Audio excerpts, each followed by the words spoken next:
2024 നടി മീര വാസുദേവൻ 42ാമത്തെ വയസ്സിൽ മൂന്നാമതൊരു വിവാഹം കഴിച്ചത്. അന്ന് വിവാഹം കഴിഞ്ഞപ്പോൾ എല്ലാവരും സോഷ്യൽ മീഡിയയിൽ കമന്റ് ചെയ്ത ഒന്നായിരുന്നു ഇത് അധിക നാൾ നീണ്ടു നിൽക്കില്ല എന്ന്.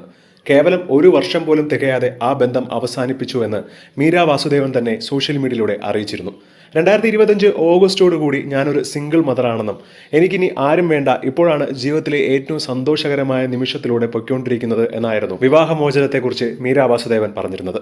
ഇപ്പോഴിതാ എന്താണ് യഥാർത്ഥത്തിൽ ഇവർക്കിടയിൽ സംഭവിച്ചതെന്നും വിവാഹമോചനത്തിന്റെ യഥാർത്ഥ കാരണം എന്തെന്നും വെളിപ്പെടുത്തി എത്തിയിരിക്കുകയാണ് താരം. ഇപ്പോൾ ക്യാമറാമാനായ വിപിൻ ജീവിതത്തിലേക്ക് വന്നതിന് ശേഷം നല്ലൊരു ഹസ്ബൻഡ് മാത്രമല്ല, എന്റെ മകന് നല്ലൊരു സൂപ്പർ ഡാഡി കൂടിയാണ് എന്നൊക്കെയായിരുന്നു മുൻപ് മീര ഭർത്താവിനെ കുറിച്ച് പറഞ്ഞത്.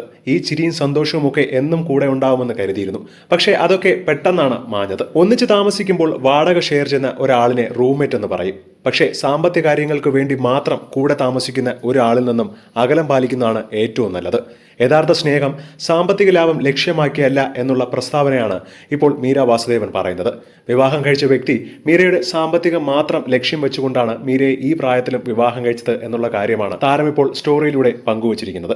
ഒരുപാട് ആരാധകരാണ് നിങ്ങൾക്കിടയിൽ എന്താണ് പ്രശ്നം, വളരെ സന്തോഷകരമായിട്ട് മുന്നോട്ട് പോയിക്കൊണ്ടിരുന്നതാണല്ലോ എന്നൊക്കെയുള്ള ചോദ്യങ്ങൾ ചോദിച്ചുകൊണ്ടിരുന്നപ്പോഴാണ് മീര ഇതിനെല്ലാം മറുപടിയുമായി ഇപ്പോൾ രംഗത്ത് വന്നിരിക്കുന്നത്.